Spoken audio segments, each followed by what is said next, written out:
He never imagined that a single mistake would change not only his life, but also the fate of another world. Yet that is exactly what happened the day he wore the sacred bracelet, without knowing what it truly was. This is not a story about a simple piece of metal found in the dust, but a story of how one human soldier accidentally stepped into the most sacred bond of an alien people, binding himself forever to a girl he had never met, a girl who would now feel his every heartbeat as if it were her own. Daniel had been stationed on the edge of the frontier for months. The war between the scattered colonies and the strange alien raiders who haunted the border had left the land scarred and empty. Villages stood silent, burned and broken, with only the ashes of homes where families had once lived. It was during one of his long patrols across a deserted valley that he stumbled upon the thing that would begin it all. The valley was silent, only the whisper of the wind moving through cracked stone. The battlefield here had been abandoned years ago. Rusted wreckage of alien machines jutted out of the ground like the bones of long-dead beasts. Daniel moved carefully, his boots crunching softly on the dry soil. He was used to finding broken weapons or scraps of armor, but on this day, he saw something different. Half buried under a collapsed wall of stone, a faint glow shimmered in the fading sunlight. It was small, almost invisible, yet it called to him with a strange pull he could not explain. He knelt down, brushed away the dirt, and lifted it into his hand. It was a bracelet, silver in color, but unlike any metal he knew. Thin lines of light pulsed along its surface, forming shifting patterns that looked like writing but changed every time he blinked. The air around it felt warm, as though the object itself carried a heartbeat. Daniel turned it over in his palm, studying the strange design. He had heard stories of alien relics before, weapons or tools left behind after battles, but this one felt different. It was delicate, almost beautiful, and yet it seemed alive. Without thinking, almost as if guided by something beyond his control, he slid it onto his wrist. The moment the metal touched his skin, the bracelet tightened with a soft snap. Daniel froze, trying to pull it off, but the silver band clamped around his arm as though it had melted into him. Panic shot through him as he tugged and twisted, but it did not budge. The glowing lines grew brighter, sinking into his skin like fire. For a long moment he stood there, breathing heavily, feeling the warmth spread up his arm and into his chest. His heart pounded, and he thought he heard a whisper echo inside his head. It was not words he could understand, more like the sound of someone calling to him from far away, a voice wrapped in static and sorrow. His breath caught, and he spun around, expecting someone to be behind him, but the valley was empty. The bracelet pulsed once, then stilled, leaving only a faint glow that wrapped his wrist like a chain of light. He tried again to pull it free, but nothing worked. His tools could not scratch it, and even striking it with the butt of his rifle did nothing. Finally, exhausted and unsettled, Daniel pushed down his fear. He told himself it was only some piece of alien jewelry, nothing dangerous, nothing worth panicking over. Yet as he began the long walk back to camp, the bracelet seemed to grow heavier, as if it was dragging not only on his arm but on his soul. That night, Daniel could not sleep. He lay awake in his small tent, listening to the restless sounds of the desert wind outside. His wrist tingled where the bracelet clung to him, the glow faint but constant in the dark. Every time he closed his eyes, he felt the whisper again, soft and insistent, like someone breathing close to his ear. Then the dreams began. In his dreams, he stood in a forest unlike any on earth. The trees glowed with pale light, their leaves silver blue against a sky filled with two moons. In the center of the forest was a figure, a girl with long hair flowing like liquid light, her eyes glowing with the same strange patterns that shimmered on his bracelet. She looked at him, and though her lips never moved, her voice filled his head. The words were not clear, but the emotion was. Fear, confusion, and something deeper. Recognition. Daniel woke with a start. His skin damp with sweat, his wrist burning where the bracelet touched. For a moment, he thought he could still hear her voice, calling from far away. He rubbed his arm, but the band remained warm, almost alive against his skin. He stared at it in the dim light, heart racing. What had he done? What was this thing? The next morning, as he moved through his patrol duties, Daniel found it hard to focus.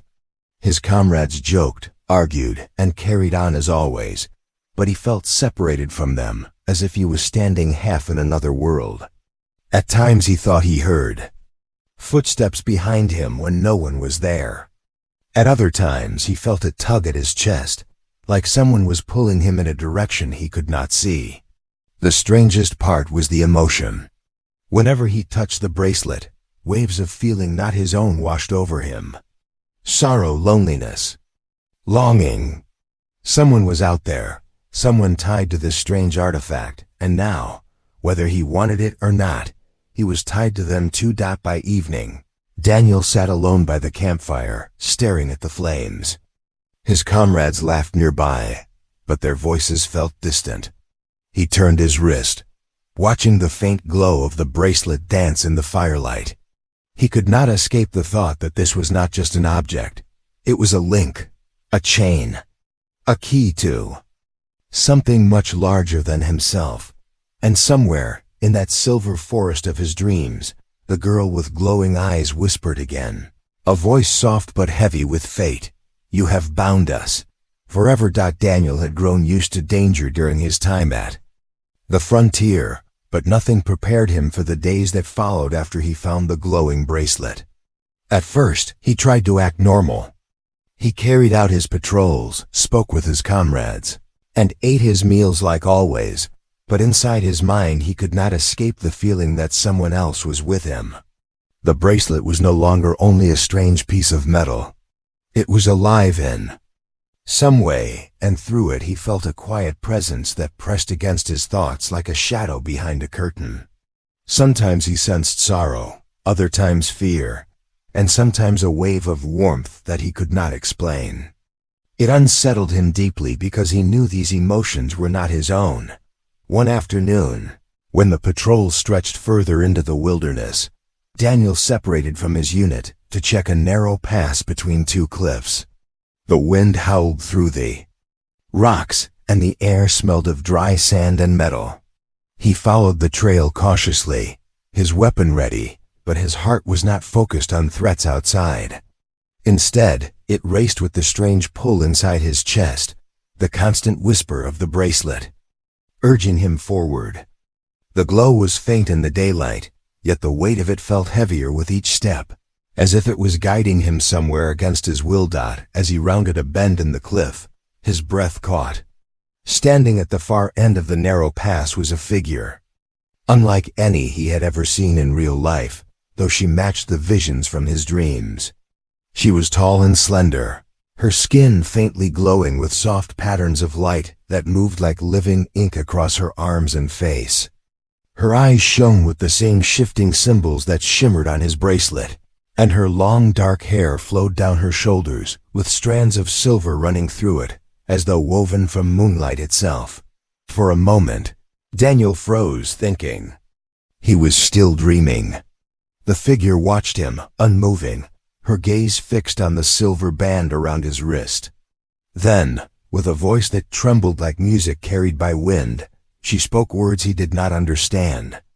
The sound filled him with a strange echo, and though the language was alien, the meaning pressed into his mind through the bond.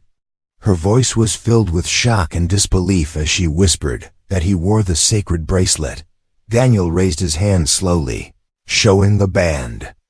"I found it," he said, his voice unsteady. "It would not come off." The girl's eyes widened, and she stepped closer, her movements cautious yet graceful.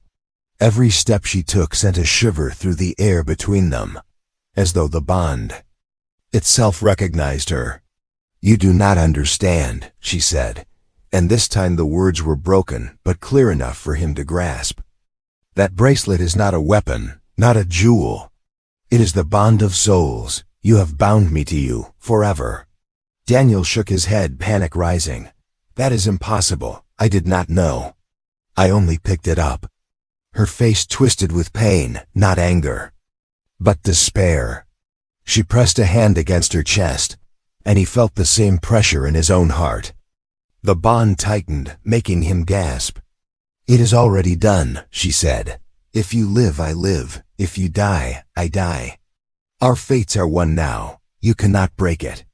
The soldier felt the weight of her words like a hammer. He staggered back, shaking his head, desperate to deny it. Yet the proof was in the burning connection between them. The way his chest throbbed when her hand clutched at her own. The way her emotions spilled into him like waves on a shore. For the first time, he felt her. Fear not as something distant, but as if it was his own. Daniel tried to tear the bracelet off once more, his skin raw from earlier attempts, but again, it would not move. The girl stepped forward quickly, grabbing his hand. Her touch was warm yet trembling. Stop, she begged. If you hurt it, you hurt me. If you try to cut it, you will kill us both. His breath came heavy, and his eyes locked with hers. In that moment, he realized the truth. She was not lying. This was no accident. Whatever power lay within this ancient relic had chosen him. And now their lives were tied together with chains neither of them asked for. The girl's name was Lyra, and she revealed that the bracelet belonged to her people's most sacred traditions. It was used in ancient times to bind two souls into one life, a bond so strong that even death could not easily sever it. Normally, it was performed through a great ritual under the watch of elders, but somehow, by chance or fate, Daniel had taken her place in the ritual, and the bond had formed without consent. To her people, this was not only forbidden but seen as a theft of destiny, a violation of sacred law. Daniel listened in silence, his throat dry. So what happens now? He asked finally.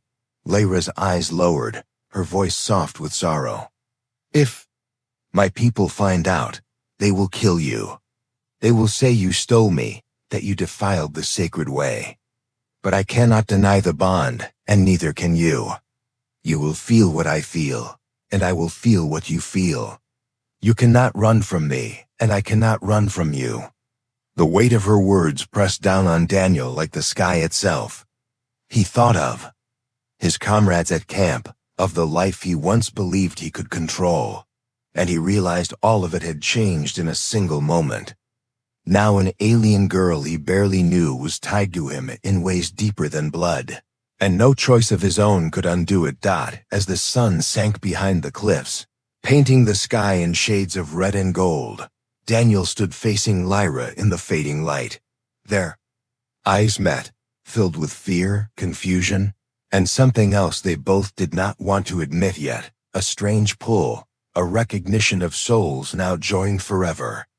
The silence between them was heavy with the weight of destiny, and though Daniel wanted to believe he could still walk away, deep down he already knew there was no going back. Somewhere far in the distance, a cry echoed through the valley, the call of Lyra's people searching. Her body tensed, and she gripped his arm tightly, her voice low with urgency. They must not see you, not yet. If they do, it will be the end of you. Daniel nodded, his heart racing. The bond pulsed again, burning like fire between them. Whatever path lay ahead, it was no longer his alone. It was theirs. Bound by fate. Bound forever.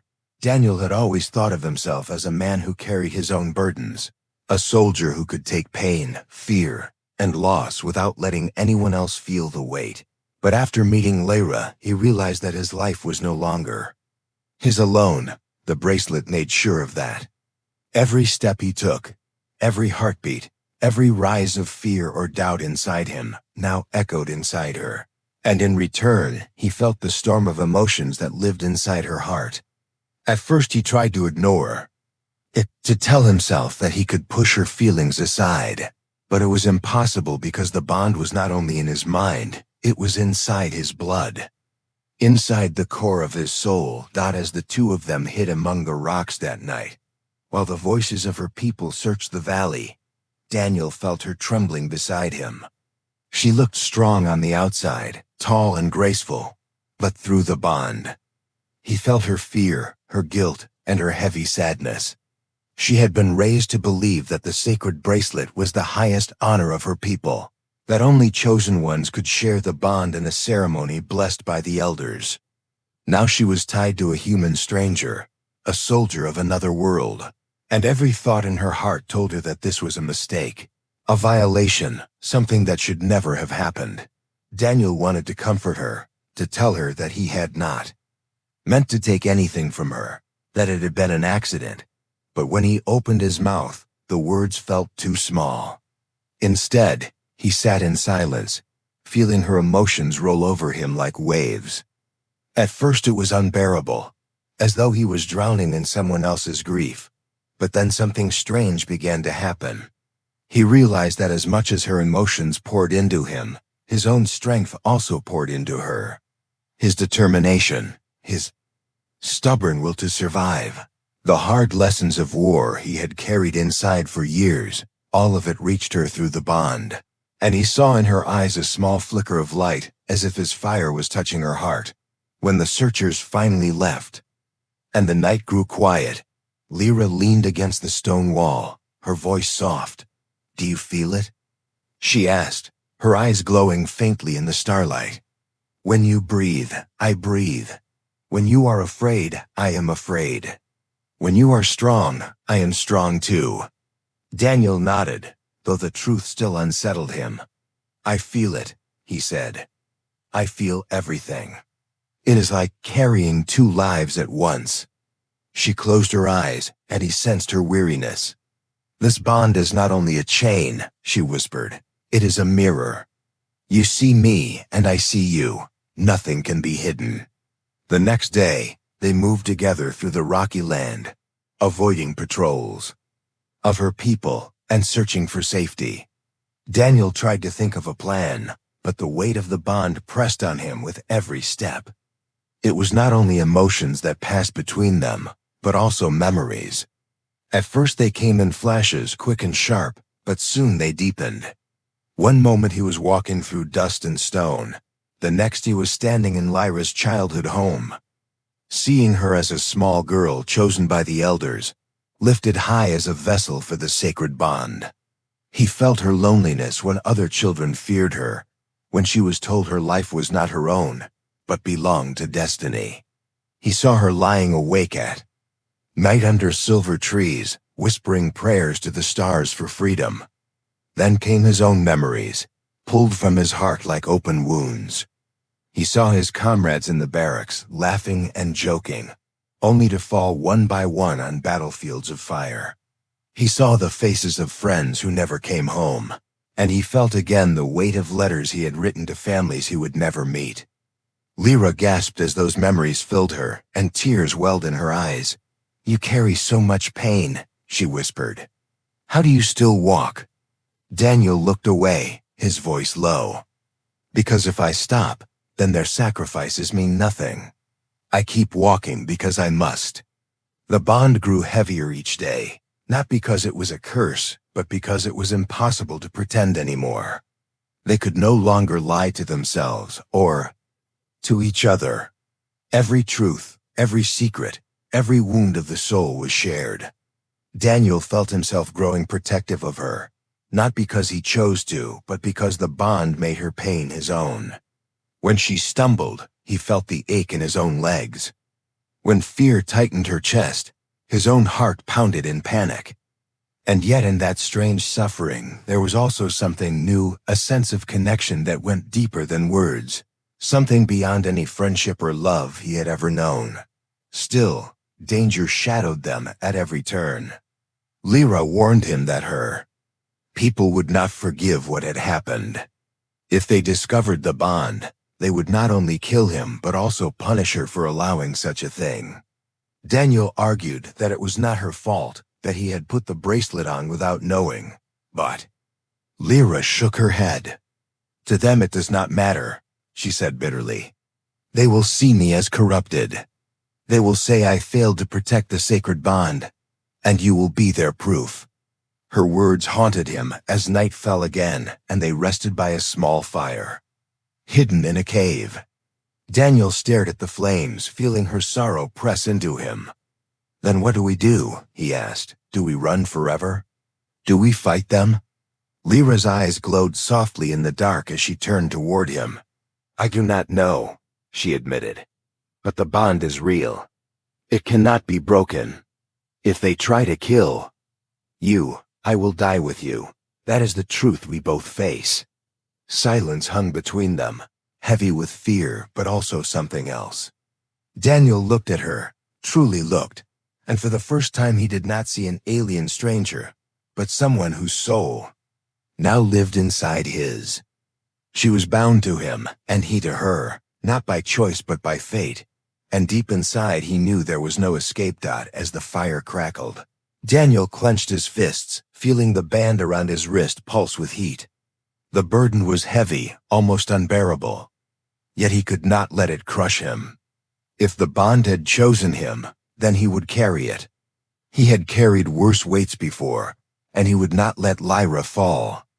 No matter what her people thought, no matter the danger ahead, he would protect her because protecting her now meant protecting himself, and in some strange way, protecting something greater than both of them. That far outside the cave, the sound of horns echoed in the night. Lyra stiffened, her eyes wide with fear. They are close, she whispered.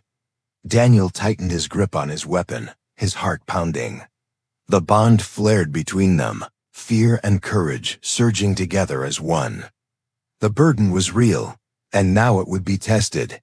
The night had been filled with the sound of horns and voices calling through the rocks, and by morning Daniel and Lyra were surrounded. They had run through the desert until their legs could no longer carry them, but the hunters of her people were faster and more skilled in their own land. Spears of light cut through the air, and strange nets of energy fell around them. Daniel tried to fight, firing his weapon to protect them both, but the bond betrayed him because every time he hurt one of her people, Lyra felt it too, pain burning through her chest as if she had been struck herself. He could not bear to see her fall, so he lowered his weapon, and within minutes they were captured. The warriors dragged them across the valley and into a great city hidden behind stone walls carved with glowing patterns. Towers rose into the sky like silver trees, and the air hummed with energy. Daniel stared in awe, but fear quickly smothered it.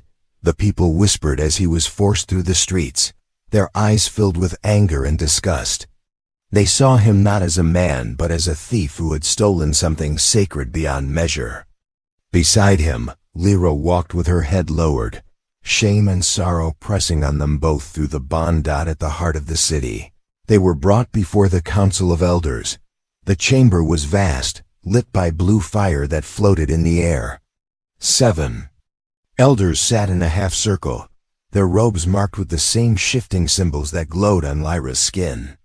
Their eyes burned with judgment as they looked at Daniel and then at the silver band around his wrist. One elder rose, his voice cold as stone. The sacred bracelet has bound a human to one of our chosen. This is a crime against the order of our people. The bond was meant only for those approved by the prophecy. This soldier has defiled it. Murmurs of anger filled the hall. Daniel stood tall, though his hands were tied, his heart pounding. He wanted to shout that he had not meant to do this, that it had been an accident, but he held his words, sensing that no excuse would matter to them. Instead, he looked at Lyra, and in her eyes he saw the same fear he felt. Through the bond, he felt her heart racing, her shame burning, but also her determination to stand beside him. Lyra stepped forward, her voice shaking but clear. It was not his doing, she said. The bracelet chose him, I felt it. He did not steal it.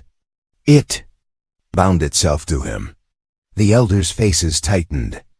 Another elder, an old woman with eyes like burning coals, shook her head. The bracelet does not choose outside our kind. For thousands of years, it has only bound our people. If it has taken him, then it is a corruption, and the bond must be destroyed. That means ending both lives. Gasps filled the chamber, and Daniel felt a wave of terror crash over him. Lyra's body tensed, her hand clutching at her chest as if the words had struck her. He felt it too, the crushing dread that they would both be executed. He wanted to scream in defiance, but before he could speak, another elder raised his hand. "Perhaps it is not corruption," this one said softly. "Perhaps it is the prophecy." The room fell silent, and Daniel glanced between them, not understanding. Lyra's breath caught as the elder continued. There was an old story, long dismissed. It spoke of a day when the sacred bracelet would bind not two of our own, but two souls from different worlds. The bond would be the bridge between peoples, a union that would either save us or destroy us. Perhaps we see that day now. The chamber erupted in argument, voices rising, some demanding Daniel's death, others saying they must test the bond. Daniel stood in the center, every shout cutting into him like a blade. But the strongest weight was not their anger, it was Lyra's emotions flowing through him. He felt her fear that he would die, her guilt that she had not stopped this from happening, her despair that her people would never accept it. He also felt something else, hidden deep inside her heart, something she was not ready to admit even to herself. She did not want to lose him. At last the elders called for silence. "We will test the bond," the first elder said. "If it is only a mistake, it will break under trial. If it is true, it will reveal itself." Daniel and Lyra were placed in the center of the chamber. The elders began a chant, and the room filled with light. Pain surged through Daniel's arm, searing like fire, and he cried out as the bracelet glowed brighter than ever before. He felt Lyra's scream join his own, the agony flowing between them until it was impossible to know whose pain was whose. The light rose higher, blinding, until he thought they would both burn alive. But then something changed. The pain melted into warmth, the fire into a heartbeat, and Daniel realized that their breaths had become one, their souls moving together like two rivers joining into one stream. The chamber shook, the flames pulsed, and the elders fell silent as the bond revealed its truth. The silver band flared, not as a chain but as a radiant bridge between them. Daniel saw Lyra's memories and his own twisting together, two lives woven into one story. He saw her people's forests and his own broken cities, the sorrow of her childhood and the pain of his battles, all flowing together until they became inseparable. The bond was not corruption. It was real. When the light faded, Daniel stood gasping, his body weak but alive. Lyra collapsed against him, trembling, and he held her tight.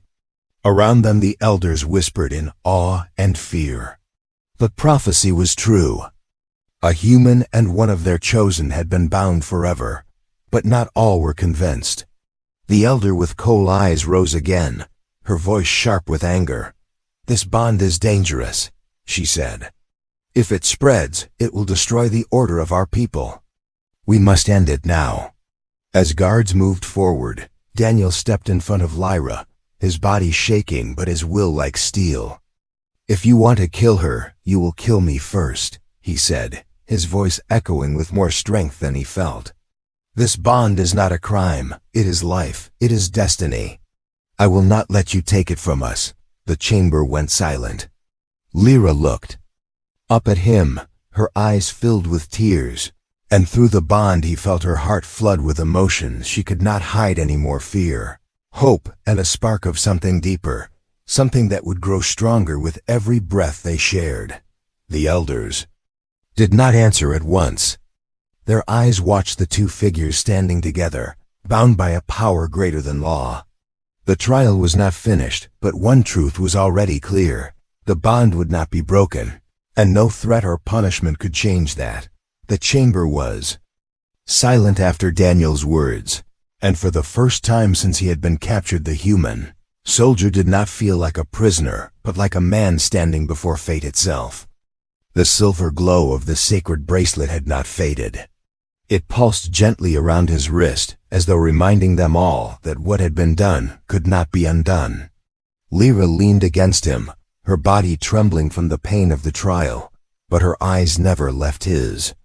Through the bond he felt her fear, her hope, and her hidden strength, and he knew she felt his courage flowing back into her. The elders whispered among themselves, some speaking of prophecy, others of danger. The old woman, with coal eyes still, demanded their deaths, but others hesitated, shaken by what they had seen. The bond had proven real. No force had broken it, no ritual had torn it apart. Instead, it had revealed itself as something pure and undeniable. To kill them both would not erase it, but only stain their people with more sorrow. At last the eldest among them, a man whose skin was marked with deeper glowing patterns than all the rest, stood and raised his hand. His voice was calm but carried across the chamber like thunder. The bond is true. It has been tested by fire, and it has survived. We cannot deny what our eyes have seen. Whether we welcome it or fear it, it exists. To kill them now would be to kill prophecy itself. The hall filled with gasps and murmurs. Some nodded in agreement while others turned away in anger, but none dared challenge him. Slowly, the guards lowered their weapons. Daniel's heart pounded, and he tightened his arm around Lyra as relief washed over him. But relief did not mean safety, because he knew that outside this hall many still hated him, and many would never accept that a human now shared the most sacred bond of their people. Lyra straightened, her voice still weak but steady. If the bond is true, then we cannot be enemies anymore. He is part of me, as I am part of him. To strike him is to strike me. To kill him is to kill me. That is the law of the bracelet, the law of our souls. Her words echoed through the chamber, and Daniel felt her strength grow inside him as she spoke. For the first time since they had met, he felt not only her fear but also her pride. She was no longer only a girl burdened by destiny. She was someone who chose to stand by his side, even when the world turned against them. The council ended the trial with no final judgment, leaving the bond itself as the proof of their fate. Daniel and Lyra were escorted out of the chamber, no longer chained but not yet free. The people watched as they walked through the streets. Some spat, some bowed their heads in awe, and some turned away in silence. Daniel kept his eyes forward, feeling Lyra's hand in his, the warmth of the bond steadying him. He had faced battles with weapons and blood, but this was a battle of trust, and somehow it felt heavier than any war he had fought before. That night they were given a small place to rest inside the city. The stars above shone through an open roof, and the light of 2 moons bathed the room in silver. Daniel sat with his back against the wall, his hand resting on the glowing bracelet. Lyra sat across from him, her eyes watching him quietly. For a long time neither spoke, but their silence was not empty because the bond carried every thought and every unspoken word between them. Finally, Lyra whispered, "I was afraid when I first saw you. I thought you had stolen my life from me. I thought I had lost everything. But now when I feel your soul, I know it is not a theft. It is a gift, one I never expected." Daniel's chest tightened as her emotions poured into him. He looked at her and spoke softly. "I did not choose this, Lyra, but I will not run from it. I cannot. If this is our fate, then I will carry it. I will carry you. I promise you will not be alone again." Tears filled her eyes, and through the bond he felt her heart tremble. The warmth that spread between them was not only relief but something deeper, a bond no law could ever define. They were no longer 2 strangers from different worlds. They were one. The days that followed were difficult. Many of her people still doubted, and whispers of rebellion spread through the city. Some claimed the prophecy was a lie, others feared it was true. But no matter the voices around them, Daniel and Lyra remained together. Each day the bond grew stronger, not as a chain but as a lifeline. When Daniel woke in the night, he felt her steady breath in his soul. When Lyra faltered, she felt his determination push her forward. They were not free of danger, but they were free of loneliness, and that freedom was more powerful than any weapon. One evening, the eldest elder came to them in private. He studied them for a long time before speaking. This bond will shape our future. Some will hate it, others will worship it. But the truth is simple. It cannot be undone. You must decide how you will carry it. Will you hide, or will you walk into the world as proof that two souls from different stars can be one? Daniel met Lyra's eyes, and through the bond their answer was already clear. They would not hide. They would walk together, no matter what awaited them. When dawn came, they stood before the gates of the city, side by side. The sun rose across the desert, painting the sky with fire. Daniel felt the weight of the sacred bracelet on his wrist, but for the first time it no longer felt like a burden. It felt like strength. Lyra's hand slipped into his, her eyes glowing softly, and he knew she felt the same. Together they stepped forward, leaving behind the walls of fear and stepping into a future unknown. They did not know if they would be welcomed or hunted, loved or hated, but they knew one truth that nothing could erase. They were bound not by accident but by destiny, and their bond would outlast every doubt and every enemy. As the desert wind rose around them, and the world stretched wide before their eyes, Daniel whispered words only she could hear through the bond. Forever. Lyra smiled, her heart echoing the same word inside him, forever. And so the human soldier who once wore the sacred bracelet without knowing walked hand in hand with the alien girl bound to him forever, their souls joined by fate, their story only beginning but already strong enough to change two worlds. The end.